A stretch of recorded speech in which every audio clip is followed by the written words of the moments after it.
Einstein said a very interesting, he had a definition for insanity. Insanity means you do the same thing over and over and over again, but you expect a different result every time you do it. That is the meaning of what Prabhupada is saying and Prahlad Maharaj is saying. Charvita Charvananam. What we are doing is, generation after generation, we may have forgotten Krishna, or we are trying to adjust our material conditions to find happiness in this life. Somehow we want to do it without Krishna. But we don't realize our forefathers tried and failed. Their forefathers tried and failed. And we will also try the same thing and we will fail. There is nothing different in this life now that affords us the opportunity to adjust material conditions better. Why? Birth, death, old age and disease. We have no solutions to these even till today. Where there is birth, there must be death. We can slow down a bit of old age, they say, but it's going to come anyway. They say you may eradicate some diseases, but new diseases come. 3 years ago, did we ever think we would have COVID? We never thought something like that would come and wipe out so many people. When the wave of COVID hit India and so many loved ones left us, did we really think that such a disease would come 10 years ago? We didn't. This is chewing the chewed. All throughout our civilization, we are trying to find material solutions to material problems. But Prahlad Maharaj says, the solutions sometimes are even worse than the problems. Even worse than the problems. And in this material world, what happens is, very often, we create the problem with the solution. And when we create a problem, solution is ready materially. And so everyone runs after the problem and shouts for the solution. And when the solution comes, people make money out of us. But the solution is ready already. So we don't realize that we are being cheated in this world. And we don't realize that if we don't take up Krishna consciousness, we will cheat others. We will tell our children, don't worry, just adjust your material conditions in life and you will become happy. 30 years later, when they are much older, they will say, you gave me that advice, I'm still adjusting, but I'm still not finding happiness. I'm still trying and trying and trying. Our parents gave us education, saying that you lead a much more happier life. But when we look back and see our parents' life, I think our parents' life was not so bad either. And our lives are also complicated. So when you look at the world that way, Prahlad Maharaj is forcing his father to think about it. What are we doing? Every time there's a problem, we just adjust. But we don't turn to the source and the solution to all problems. The source of all problems is forgetfulness of Krishna. And the solution to all problems is remembrance of Krishna. This is why even the simplest thing, we are getting into trouble. And we don't have to take the example of Hiranyakashipu to say that Hiranyakashipu tried to adjust his soft bed and his gold, but eventually he got killed.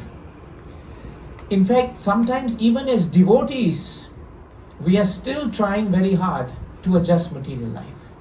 And we are hoping we'll squeeze some happiness out of material life.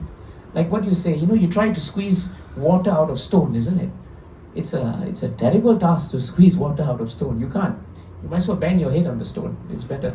It doesn't happen, you see. But you can take plenty of water out of sponge. Isn't it true? Because sponge has the capacity to absorb and retain.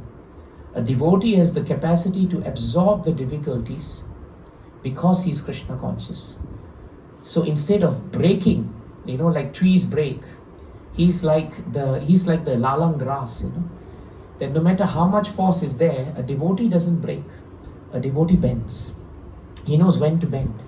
That adjustment is coming because of Hare Krishna, Krishna Krishna, Hare Hare, Hare Rama, Rama Rama, Hare Hare. You may ask how by chanting I will understand how to adjust material conditions. Because Krishna says in 15:15 of Bhagavad Gita that I'm in everyone's heart. Sarvasya chaham vriddhi sannivishta. But he says he also gives you remembrance and he also gives you intelligence. So that's very important. Krishna can give you loss of memory, but he can give you the remembrance of something. It is also stated nicely in the 4 Chatushlokas. Krishna says very nicely that I will give intelligence to those who are dedicated and devoted to coming to me. It's very clear. So it's very clear that intelligence is not coming from us. It is not man-made. Intelligence doesn't mean how much IQ we have. That is material intelligence. Many people have studied Bhagavad Gita. The Bhagavad Gitas you see behind. But I have met scholars and professors who have read Bhagavad Gita but cannot understand it. Prabhupada writes in the purport, politicians use Bhagavad Gita very often. If you call a politician for Rath Yatra, he will quote very well from Rath Yatra, from Bhagavad Gita. He'll quote it very well. But after quoting, he will forget about it. Because it's only used for an occasion. Why should I practice it? Hiranyakashipu was also a politician. When his mother Diti was very sad, Hiranyaksha, his brother, had died, he spoke philosophy. He said, my dear mother, why are you lamenting for that which is eternal? Your son's body may have gone, but his soul is eternal. Why are you lamenting? In the same breath, if she should not lament for Hiranyaksha, why should he take revenge for Hiranyaksha? Because Hiranyaksha's time was up, but he could not accept that. But he told mother, don't worry, everything has an end. Why do you worry? If everything has an end, why did he go to Brahma and say, Brahma, I want immortality? So you see, as devotees, and you're all devotees today, I'm not speaking to the materialists. None of you are materialists. But we have to be very careful. Even as we get into the circle of devotional service, we should ask ourselves, am I a devotee disguised as a materialist? Or a materialist disguised as a devotee? Who am I? It's an important question. Because sometimes we take material ideas and bring them into spiritual life. We use Gita when it supports us. We use Bhagavatam when it supports us. But in practice, we don't practice it. So we may talk so much, Prabhu, very nice class. When we go home, are we chanting? Have we changed our lives? Prabhu, very nice kirtan. That's very nice. But tomorrow, how is this kirtan going to change your life? If you make an effort for it to change, then that is not just lip service. Then it becomes real. Otherwise, it is just, for the moment, it's very nice. Tomorrow, I'll go back to my adjustment of material condition. I will do Kashipu and I will adjust Hiranya. And that's how I will live. You see, it's very important. There's a nice story, Some of the devotees would say this story, and I'll end it with this because it tells us what is the mood of Bhagavatam. One time, Narada Muni was passing by Dwarka and he spoke to Krishna. And he asked Krishna, there's a very nice devotee, on earth. His name is Chandulal. And he has always been praying very nicely to you, and I've been watching him very carefully. When is it going to be a good time for him to come back to you? And Krishna said, he's a good devotee, but he's adjusting very much to material conditions. He's still very attached. Narada Muni said, no, I don't think so. I think, Lord, if you tell him, now you can come back. Now you can come back. Chandulal will drop everything and he will come. So Krishna said, is it really true that if I tell a devotee, you can come back right now to me, you will come back? If supposing now Krishna walked into Tampines, and now he walked in here, and he said, okay, all of you now, I'm willing to take you all back to Godhead right now. But you have to drop all your attachments, leave everything and everyone behind. Would we really do it? Of course, we'll think, if my family is here, it's good. It's a package deal, isn't it? We all go back together. That's why we should come as families. Don't come alone. Just in case Krishna says, you can at least go back with the family. But what happens if you came alone? What happens if your bank balance is still very big there and you forgot about it? If bank balance is here, Krishna will take everything. It's okay. So then Narada Muni said, let me try. Krishna said, yeah, you tell him now that I am ready to bring Chandulal back now. So Narada Muni went. He was very happy. Narada Muni met Chandulal and said, Chandulal, I am ready now with best news. And he said, tell me what is best news. You've just seen the Lord. I'm praying to him every day. I'm chanting every day. I'm remembering every day. He's such an important personality. He's the supreme personality of Godhead. What is my life without Krishna? And so Narada Muni said, Chandulal, Krishna said that you just pack up everything now. Drop everything. Your wife, your young children, and leave now. Come with me now. Finish. Right? Bank balance, everything. What is the thing? Chewing the chewed, actually. So Chandulal heard that and immediately broke up into a smile. He said, Narada, that is the best news of the day. I've been praying for the day when the Lord will even glance at me. And I'm so fortunate. Who is more fortunate than I am? Narada said, stop talking. Let's go. And then Chandulal said, but you have to hold on for a while. Think about it. Huh, Narada? See, I'm only not just thinking about myself. I'm also thinking about the reputation of Krishna himself. If I have to go now, I will leave 2 very young children behind with my wife. And they will need a father. Don't children need a father? Don't you think a child this young should have a father around? How can I leave my wife just like that? And she will curse you. And she will curse Krishna. And how will we spread Krishna consciousness? So you tell Krishna, even now I'm ready to go back. But just to make sure everything is very nice and we position it well, you come back in about 10, 12 years. By that time, children are big. I've done my duties. Wife is very peaceful. I'm ready to leave. So Narada Muni thought, all right, Chandulal, I'll go and tell Krishna. So Krishna laughed. He said, all right, you go back now after 10 years. Narada Muni comes back after 10 years. Chandulal, everything is done. Children are all grown up. They're all ready. They should be able to go. In fact, the children were old enough now. That time they were young, maybe 7, 8. But now they were 18, 19, 20. In fact, when Narada Muni walked in, he saw that one of the child had gotten married already. So he thought, that's even better. So he told Chandulal, I have remembered your promise. 10, 12 years is up. You come now. Krishna even now is eager to see you. And Chandulal fell at the lotus feet of Narada and said, Narada, you were so patient with me. Krishna is so kind to me. I've settled all the affairs of my children. They are all grown up. See, they have even got married. Daughter-in-laws are in. My wife is now very settled. So all glories to Krishna. Narada said, you talk too much. Now let's go. And he said, Narada, listen here. There's one issue that we have to really seriously think about.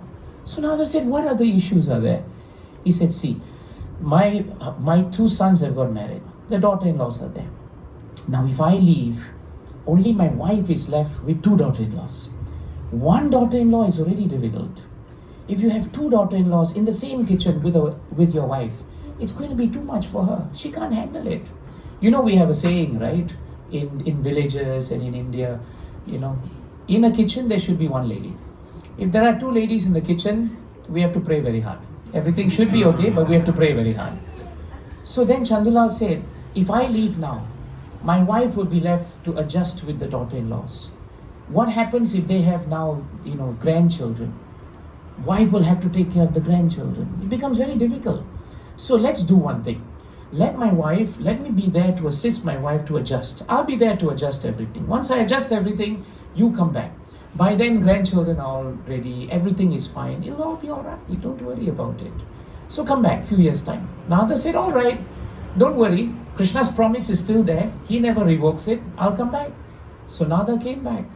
And when he came back, right, that day, all the children were big. Grandchildren were very big, right? Wife was very well settled. House was upgraded. So in his mind, he was ticking off everything. Okay, he's adjusted everything now. What is there now? And he walked in and said, Chandulal, I've come back for you. Chandulal was at the top of the staircase, When he saw Narada, he panicked. Because now he had no other excuses or adjustments to make. So in his rush, right, he quickly tried to turn around, but he slipped down the stairs. And as he rolled down the stairs, he broke his neck and he died. Narada Muni goes back to Krishna and says, Krishna, today is tragic. A devotee who had such a great chance to go back to you has lost that chance. And Krishna smiled and said, no, Chandulal is a serious devotee. If you want to give him a chance, I know where he is. Where is he? He's actually just outside his house. Really? What's he doing there? He's taken birth as a dog. He was very attached to everything in the house. Now he's become a dog. And he's sitting outside his old house. He doesn't know, but he's sitting outside his old house. Now, I normally don't recommend that dogs and cats and animals can go straight back. They have some upgrading to do. But in this case, I'm ready. Go to Chandulal. He will know you. And tell him even now Krishna is ready to bring you back, even in the form of a dog. And so Narada said, I hope Chandulal now should understand the mercy of Krishna. And so he goes. And outside, he walks to the house, but he's shocked.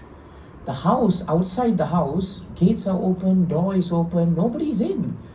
Narada looks inside, And then he looks at the corner and he's seeing under the tree, Chandulal is sitting like a dog. He's a dog. And he's just sitting there and he's watching, guarding the house. Narada goes up to Chandulal and says, "Hey Chandulal, you remember me?" Chandulal looks very sad as a dog. I don't know how a dog looks sad, but he looks sad. So he said, "Maharaj, Narada, I wasted my human life. 3 times you came to me and gave me chance. 3 times I said I will adjust. But I could not adjust anything. And now I'm a dog. All my years of trying to go back to Krishna is for nothing."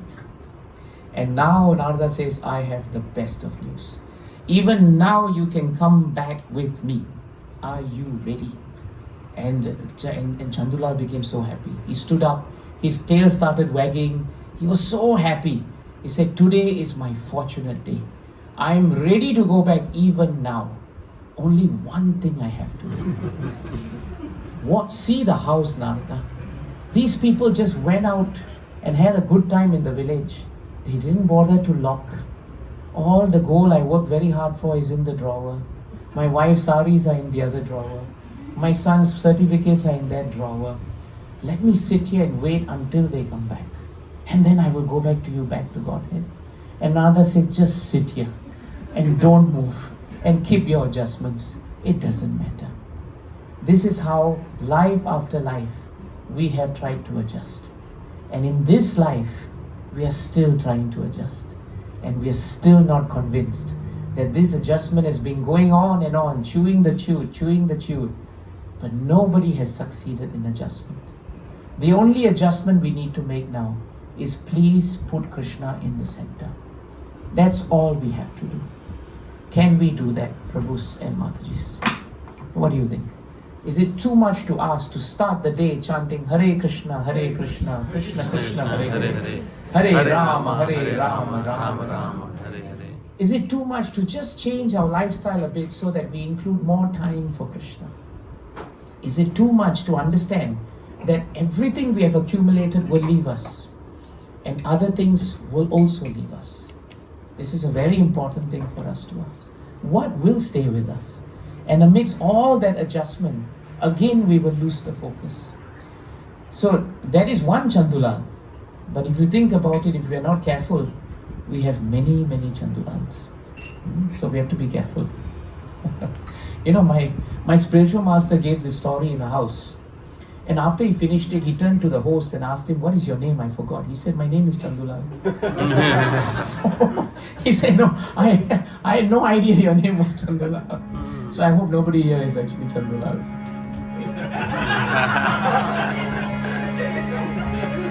Do we have a Chandulal here? Yeah. Okay, Prabhu.